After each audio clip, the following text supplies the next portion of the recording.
What's going on, YouTube? Welcome back to the Basement Production Channel, and today we are going to talk about mixing your own music. But before we do, I want to ask you to hit the like button, hit the subscribe button, hit the notification bell so you don't miss out on any of my upcoming content, and leave some comments below. Okay, so let's get right into it.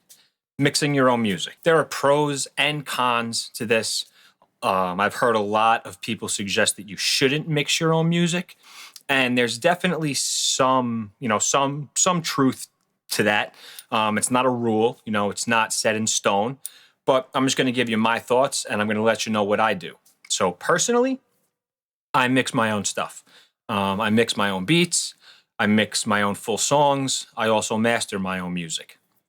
Now, in my case, this is why I think this is good for me. I did go to audio school, so I do have a little bit of experience. It's cheaper, sort of. I don't have to pay somebody else to mix my own music. I don't have to send my beats before I upload them to BeatStars or before I'm selling them to somebody. I don't have to send them out to an engineer to have them mixed before I can sell them. And as far as, my music goes, it's the same thing. It's convenient and it's faster. I can take care of my own mixing. When the song's done, I can do what I got to do and I got to upload it. Is this good or is this bad? Some cons to mixing your own music. It's hard to be objective when you're mixing your own stuff. So if I produce the song, so I know every little intricate detail of the song. So when I'm mixing it, I'm going to hear every single little thing. Now, this could be good, but this could also be bad because it's very hard to be objective about your own stuff. You can get into the conundrum of constantly tinkering and constantly tweaking. You hear everything. As a mix engineer, it is your job to hear everything, but objectively hearing everything and hearing everything in music that you created is a little bit different, right? Because you may hear something that is there that somebody else may also hear, but it not really affect them. You know what I mean? They may hear something and to you, it may be, oh, I got to bring it up, or, oh, I got to bring it back down. Oh, I got to bring it back up, where it might be much easier for somebody else who did not create the music to objectively look at it and sit certain things in the mix where they need to be. When you create your own music, you're going to look at it differently than if somebody else created it and you were mixing it. That's an issue that you can get into. It's very hard to be objective with your own music. What you hear, the average listener is not going, 90% of the time is not going to hear. So that's one of the main cons. It's very, very hard to be objective about music that you yourself created. Another con is, I did say that it was cheaper to mix your own stuff, but if you're not a mix engineer, there's a lot of equipment and plugins that someone who mixes music and they don't produce may have that you don't have. Good plugins can get expensive. Outboard gear can also get expensive. I'm totally in the box. I don't have any outboard gear, so for me, that's not really an issue. And, I've learned to mix like that and I'm okay with it. You do get a different sound from analog gear and outboard gear. You may like that sound. Some cases you can achieve it, but there is a certain color and a certain flavor that outboard gear will add. Is it possible to achieve it in analog? Some say yes, some say no. That's a totally different debate. So we're not really going to get into that. But, that's another issue. The cost. It seems cheaper because you're not paying someone else to do it. But once you start adding up plugins and different plugin subscriptions and mixing music and producing music takes a totally different toll on the CPU of your computer.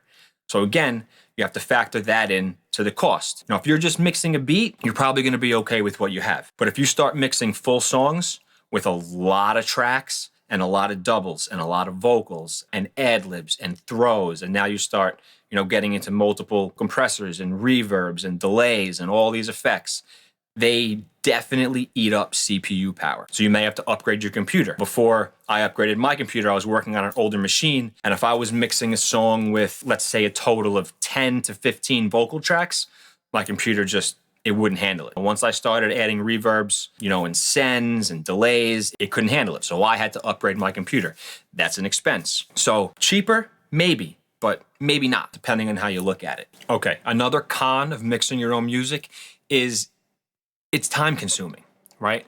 So if you're a producer or you're an artist and you like to spend your time creating, Going through the whole mixing process takes a lot of time. To go through and to really get a good solid mix and then master it takes time. So that takes time away from your creative process. Mixing is a creative process, but what I mean is by actually creating more music. In the time it takes you to mix a song, you could have made another song. You could have wrote another song. You could have made another beat. Everything's a give and take, right? So you have to sacrifice something. If you're mixing your own music, it's going to take time. So you're going to have to, make one less beat while you're mixing the one you're on. Make one less song while you're mixing the song you're working on. Another con would be it's a lot of work to learn mixing, right? And I don't really know if this is necessarily a con, but it takes a lot of time. There's a lot to it. To really get a professional sounding mix, there's a lot to learn. You need to train your ears, to hear different frequencies, to hear what's going on. There's a lot of different plugins and techniques to get a really good professional sounding mix. If you have the time and you want to learn it, I definitely recommend learning it. But again, it takes away from the time you have to actually make music, right? I've read tons of books, watched tons of videos, and spent hours and hours and hours, tweaking, learning plugins, learning what every single little knob does. If you're not really into that technical aspect, mixing is creative, but there is a technical side to it. Another con may be the room that you're in. Right? So you could pretty much produce music in any room that you're in. If your room is not treated and you don't have quality monitoring equipment, meaning, good speakers or speakers that you really, really, really know, it's going to be hard for you to mix, right? In whatever room you're in, it may sound great, but as soon as you take it out of the room and you put it on a Bluetooth speaker or you listen to it in earbuds, you listen to it in your car, you're like, what the hell happened, right? There's a lot of things that go into treating a room. My room is treated. It's not done being treated. I still have to add a couple of things. I spent money on treating my room. I spent a little bit over $1,000 treating my room. And that was me DIYing it, right? I built my own sound panels. I built my own bass traps. If you're not handy, you're going to have to buy them, and they can get very, very expensive. A single, 6 foot tall bass trap, 6 inches thick, can cost you, $400 for one trap. So that's another issue. Your room, is it treated? That's definitely going to have a big effect on how your mix translates. So that's something you have to think about. Those are the possible cons. I know it sounds like, oh, I definitely shouldn't mix my own stuff, but that's definitely not what I'm saying. So the pros, like I said earlier, you know how your music sounds. You made it. So you know how you want it to sound. So that could also be a pro, right? Because now you know what you want to bring out in the music. You know how you want certain parts to sound. So if you mix your own music, you're going to have an easier time doing that. You know what you want to stand out. You know what you don't want to stand out. Whereas if you give it to a mix engineer, you're going to have to provide them with a rough mix. And I do recommend that when you do give your song to a mix engineer, you have a good conversation and you communicate with that mix engineer what you want, right? It's not their job to guess how you want your song to sound, what you want to bring forward in the song, what you want as background, how you want your vocals to sound. If you want any effects that you put on the rough mix to stay there, if you've already tuned your vocals, all these things you need to communicate with the mix engineer because they're not going to know what you want just by hearing your rough mix. A good mix engineer is going to try to stick to roughly what your rough mix is and just make it better and not really change things. But certain mix engineers are more creative than others, certain are more technical than others. You don't have to deal with that if you mix your own music. You know what you want and you're able to accomplish that. Another pro is, it's good to learn, right? It's good to know how to mix. It makes you well-rounded. If you're a producer, you should definitely learn how to mix your own beats.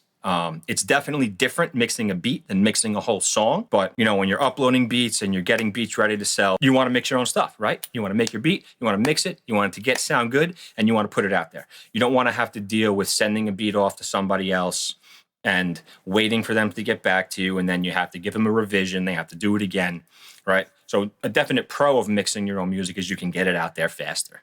Right? You can get your beats done, you get your songs done, and you can put them out. Another pro to mixing your own music, to me, this is a pro. It's fun. I love it. I like mixing probably just as much as I like actually producing. I'm a very technical person. So if you're that way and you like technical aspect of things, it could be a lot of fun, playing with different plugins and, messing with sounds and, really tweaking and twisting knobs and everything. I love that stuff. So if you enjoy that, the the process of what the song was and then what it is when it's done. You enjoy working through that process. For some, it's very frustrating. For me, I love it. So that could definitely be a pro. If you're into that and you're a technical person and you like all that kind of stuff, you're going to enjoy mixing, and in that case, I suggest you learn it and you mix your own stuff. So those are some cons.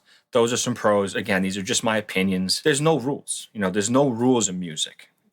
There's suggestions and there's kind of guidelines, but at the end of the day, if you achieve the result you want, that's really all that matters. Music is very subjective. I do believe that there is objectively good music. A good mix can make a really good song great. A bad mix isn't going to make a great song bad, but a bad mix is not going to make that really good song stand out. We want our music to stand out. We want it to translate. We want it to be impactful. And, the mixing process is very, very important. It's what allows people to really feel the music. You want your music to sound professional. So there's nothing wrong with mixing your own music. If you can get a sound that you're happy with and you can get a good professional sounding mix, you can definitely be successful. I do recommend that while you're learning, maybe send your stuff out, have somebody mix it. People that I work with and I mix their music. I give them a lot of tips. They ask me how I do things and I'm glad to share my knowledge. That's why I'm making these videos. You guys do what's right for you, right? These are just my opinions. If you want to try it, give it a go. If you're not comfortable and you want to just, stay creating and making music, then that's fine too. So I'm glad you guys could join me today. I hope you enjoy the video. Again, leave some comments down below and hit the like button, hit the subscribe, hit the notification bell so you don't miss any other upcoming videos from me. I hope you guys have a great rest of your day. Take care.